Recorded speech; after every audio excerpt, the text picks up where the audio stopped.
Hey, how's it going, guys? So I'm gonna be doing a video today on changing out that middle RedSea 90 and upgrade it to a RedSea 160s Reef LED.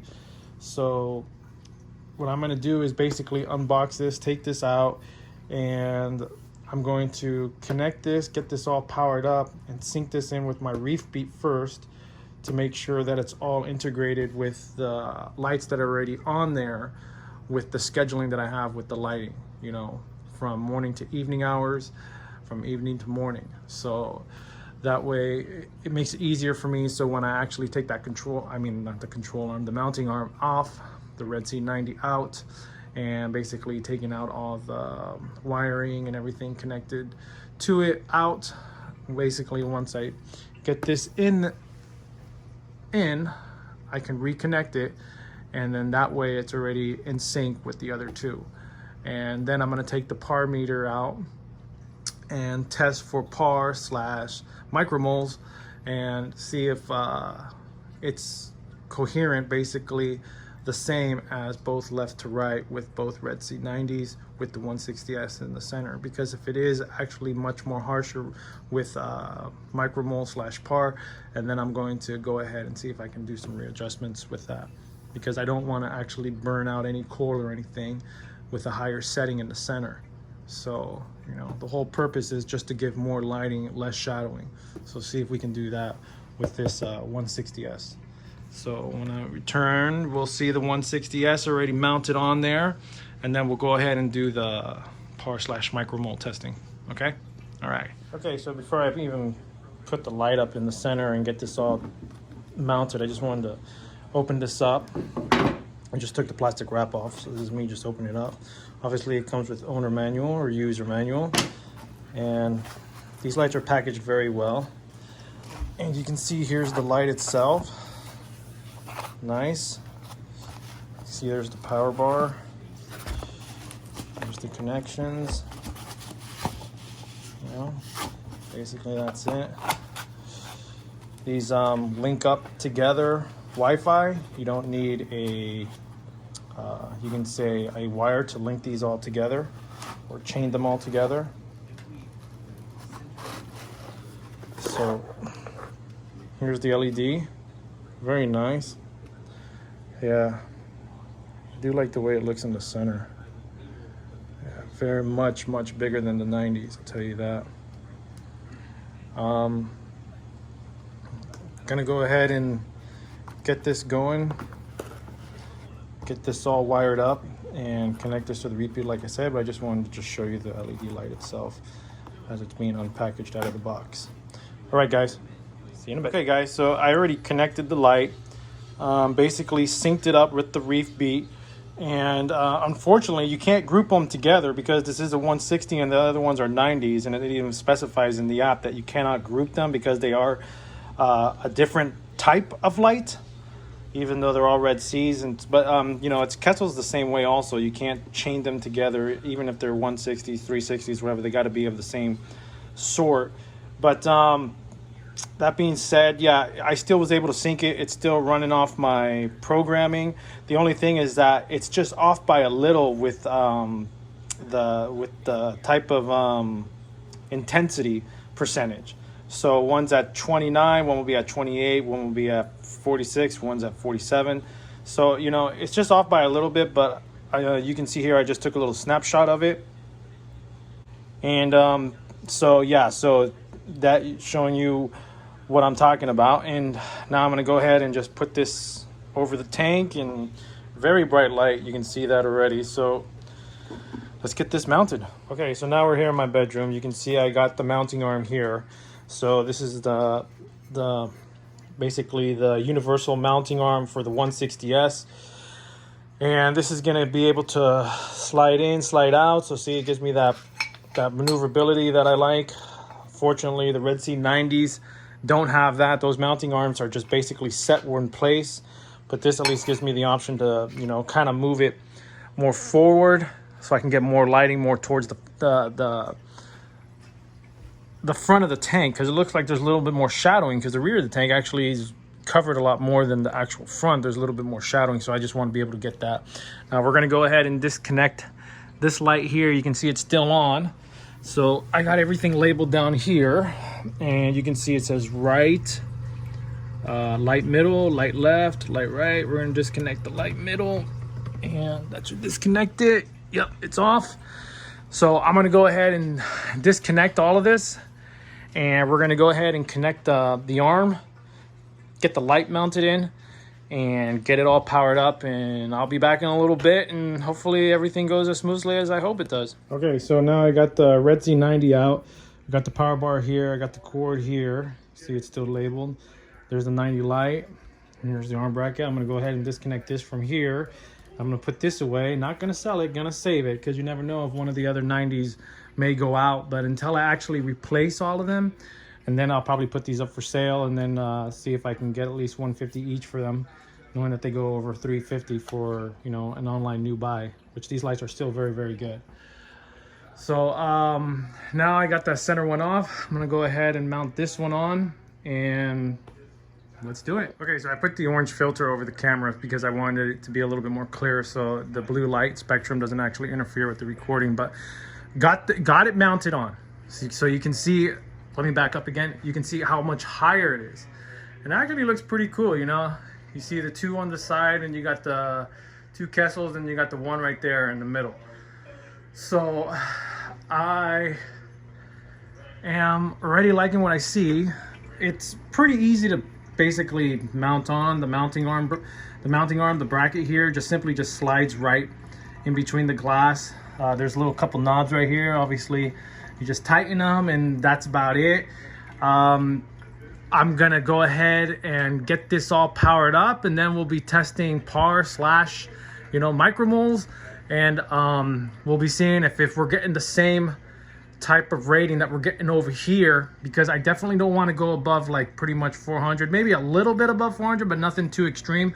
I don't want to start overwhelming the SPS coils with too much light, and I believe that's why the bracket itself is a bit higher, because of the fact that the par levels may be a little too extreme for, you know, their so-called recommended lighting, because they got the so-called certain programmable schedules already set in place on the ReefBeat app. But we already went ahead and went with my own scheduling, so, and my own settings. So that's why I want to definitely measure par slash micromoles and see if we're going to be getting the same numbers left to right. So that being said, let's get this bad boy turned on. So the light's on, the light's working. I haven't gotten the wire tight yet because I'm still trying to, you can see, adjust this. I can go forward, I can go back. So I just want to start adjusting if I need be, because it is pretty high up, but I want to start adjusting par slash micromoles. So I got my micromole stick slash par, and I'm gonna go ahead and just stick it in like that, move it around, and start seeing some numbers. When I powered it up, I also labeled it, instead of light, I just put LED middle, so you always know where it's at in case you have to shut off the power. I'm gonna go ahead and put that 90 in the 160 box just to have it in an emergency, because right now I just can't get to the 90 LED box in my closet. It's just buried under tons of toys, because I'm a toy collector also. Anyways, long story short, let's get this let's get the par meter going. I got it right here. It's the Apogee model MQ510. It's the newest one for testing out your par levels slash micromoles. And I'm going to connect this here. It already comes with a screw, but they always come with a little screw right here too that you can attach it. I should put it on right there. So I'm going to go ahead and do that and see where I'm at. All right, guys. See you in a bit. Okay, guys. So now I'm going to be testing out micromole slash par on my, Apogee, what is it, MQ510 par slash micromole meter. And if you want to go out at a quantum meter, then go right ahead. But this is basically, the settings are set knowing that the tank just had its lights turned on, and this is around probably 12 p.m. my time. So my lights turn on like around 11. So this is just basically where they're ramped up at this point in time, but I am going to go on the ReefBeat in just a little bit ramp them up to their full capacity on what it's actually set on my settings, and make sure that they're all set at the same levels where they're at right now, because I don't want to have any bleaching or any stress going on with the SPS. So that's why it's always good to just start it off when your lights are ramped up as low as possible, so you're not putting such a huge stress level if the lights were ramped up to its highest point on this light. I'm not trying to create any stress. So I got the, let's see here. So I got this in here, and I know you guys can see me right there. So I'm going to go ahead and test the upper surface. We're reading about 350. We're ranging about 355, yeah, 356 on, you can say, the right side of the 90. And once again, the 160s. See right above the surface. I don't want to go up over the water. We're like at 350 right now, 360. And the surface here on the other 90 towards the left of on my side of the tank is about 360, 370. It's ramping up just a little bit more for some reason. But it's around 350, 370. Okay. So now I want to, let me grab this, show you guys that how it is on the sand bed, what we're getting on the sand bed here. So right now we're getting about 200 micromoles slash par. It's about 180, 180, about 200. It's jumping up from 200 to 234. I don't know if you guys can see that right there in the reflection. Okay. So now I'm going to just move it around. Oh, sorry about that, turned off. There we go. So we're at 227, 290, I don't know if you guys can see that. So it jumps around from like 190 to 227. And in some cases it says even 234. So it just lets you know that we are getting some good par even on the bottom surface of the tank. Around the corner areas we're getting about 130 all the way to the corner section of the tank. And you can see that is the corner right. And you can see it's about right there, so it's jumping around to 130, you know, 125, 130, something around there. So we're about there. And let me go all the way down to the left.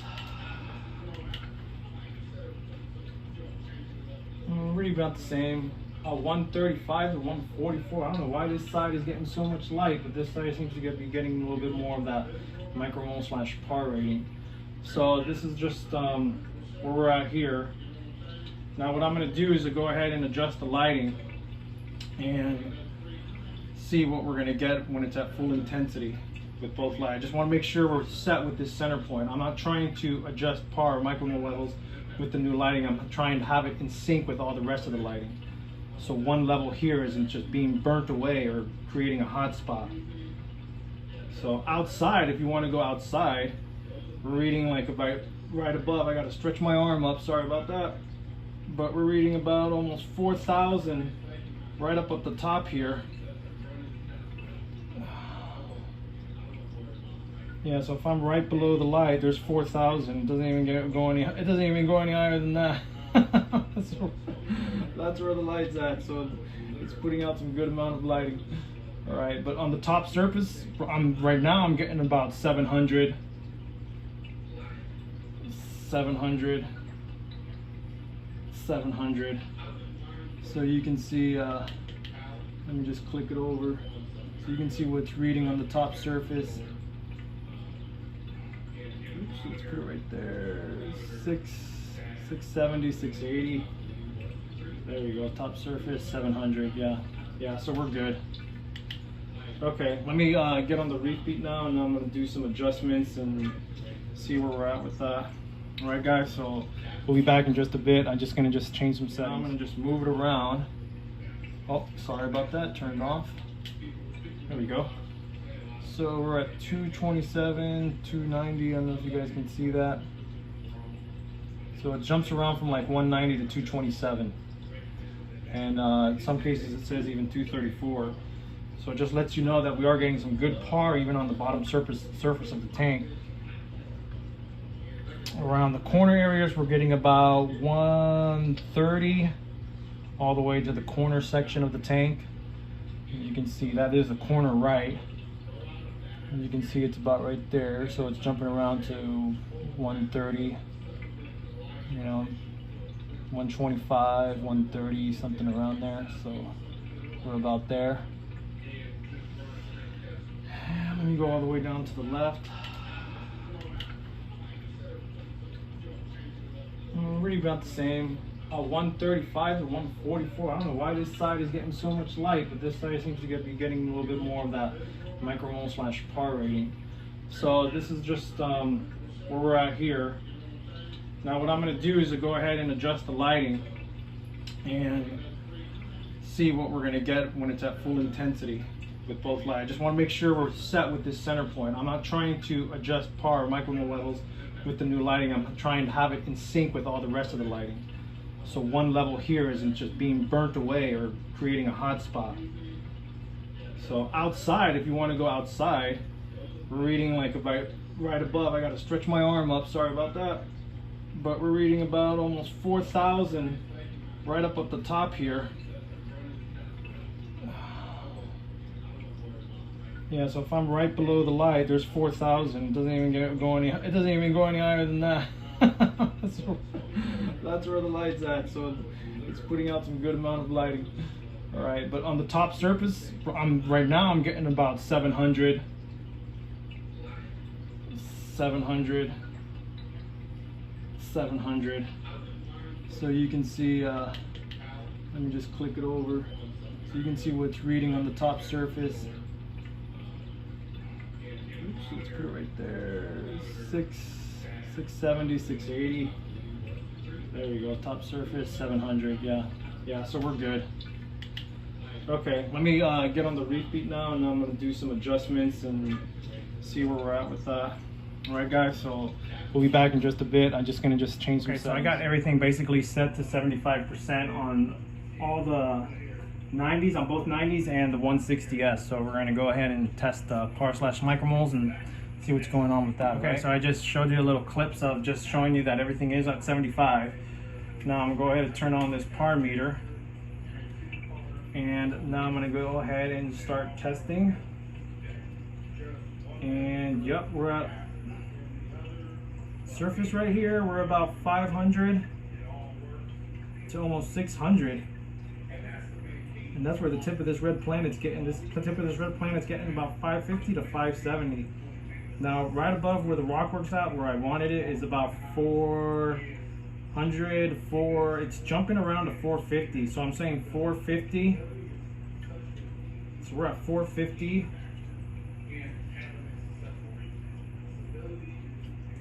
In the center, we're jumping at 450 to 480.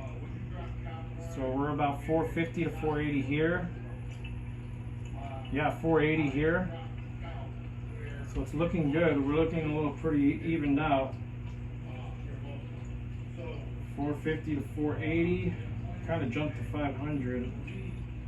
Yeah, the more I go up in the surface, so I gotta just keep it like around this level here.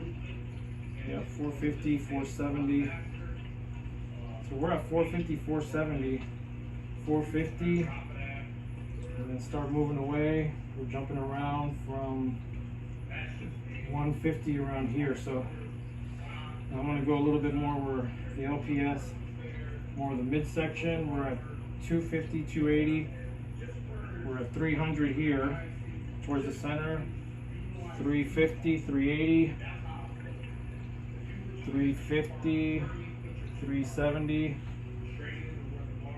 Yeah, so it's definitely here, let me just switch this over so you guys don't see my arm all the time, but definitely it's looking good. Surface, sand bed level,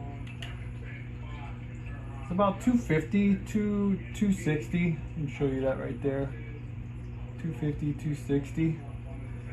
And to show you the middle of the tank, let's see, We'll just go right here where the 160s is at. Just like that, we're looking at 350, 380. I don't know if you can see that. So it's jumping about, yeah, it's jumping from 344. You can even see it jump even to 400 in some cases. So it's just the ripples of the water. But we'll say 350 to 380 because it keeps showing 350, 380. Okay, so it's jumping around there, and then once in a while we'll get a 400. And then you can say at the top, like right here where I want it to be at, we're looking at 450 to even 500 when it's the ripple stop. But I want to keep the ripples, you know, I'm not turning off the pumps or anything because this is not how my system operates. My system operates with good water flow. It's got a lot of ripples going on the top of the surface of the tank, of the water, and that's how I'm going to measure it. I'm not going to measure it with the pumps off and everything, and I'm going to get an inaccurate reading when all the pumps are on and everything's flowing. And I don't want that. I want to, if it shows me jumping and then it's jumping, I'll keep it at a certain range. But I just want to make sure everything's set. Yeah, so we're looking at 480, 490 right here. And that's right around there. So 400 towards the back here. We're looking about 300, 360. I got a 360 right there. So we're all getting good even par. So I just want to just say, yeah, we're good. We're good. So we're getting about 450 to 500 par. Okay, or micromoles, whatever you want to call it, guys. But definitely that's where we're at with measuring par and micromoles. You know, I know it's a little staggered and stuff, but the thing is and stuff, when you're looking at these meters, you just want to just be able to just, you know, try to get it into a range, especially when it's rippling. And you can test it with the pumps off and you can get a reading that you want to say is accurate. But if you're having a lot of rippling effect on the top of your water surface, you're going to get some inaccuracy and stuff like that when it comes to the specific par or micromoles you want to call it that you want to have your coils receive. So me personally, I like it. I like to see that rippling effect with the pumps in motion, because that way I can get an adjustment of where I think it's going to be at. Because if it's jumping from 450 to 500, at least I know I'm jumping and I'm getting somewhat in between that certain level of par / micromole reading that I want. Anyways, that's it. You know, other than that, you know, everything's looking good. Everything's looking great. I'm just gonna go ahead and just tighten up these wires, tighten up everything, but that's it, guys. Got the RedSea 160s up on here. Corals are looking great. Corals are looking fine. You know, they're just opening up. So lights have just basically turned on. I just ramped it up for them. So, you know, they're like, God damn, freaking daylight. But other than that, just, you know, keep everything stable, patience. You know, every system is different. Just do what you got to do to try to keep things as stable as possible in the sense of mind of what you can actually do to perform the task needed for that system. You know, everybody has a different method. Everybody has a little something different they like to do. Everybody on YouTube, everybody seems to have their own way of things, but everybody's way of things is the right way. Nobody has a wrong way. But just understand that whatever way that you choose to do, implement it, look at it, be patient with it, because nothing good happens in a day, or sometimes in some cases even a month. You know, you may see things actually stay looking the same for a little while before you actually see it turning for the better. And I'm talking better like meaning like growth and all this other stuff, you know. As long as you don't see things dying out and seeing things rot away, any STNing or RTNing from, you know, the bottom portions of the SPS corals themselves, or even tissue from the LPS or anything else, and then I think you're gonna be pretty good, you know. But other than that, everything's stable, everything's good. I just did a nitrate test too, so, you know, I don't do all my tests at once. When I do my testing, I try to, you know, it's more scattered, so it's just, you know, makes it easier on me. I got freaking 3 systems, so I just want to make sure that I have enough time to accommodate everybody and everything when it comes to making sure my fish and my aquariums are in good shape. This one right here is looking nice. I don't know if you can see that. Wow, that guy. But anyways, guys, peace, and just let you know and stuff like that. I got the 160 up, and yeah, it's not in sync with these other 290s, but definitely it works. And now I'm just gonna get these cords all tightened up and everything, and put the lid back on and call it a day. All right, guys, peace.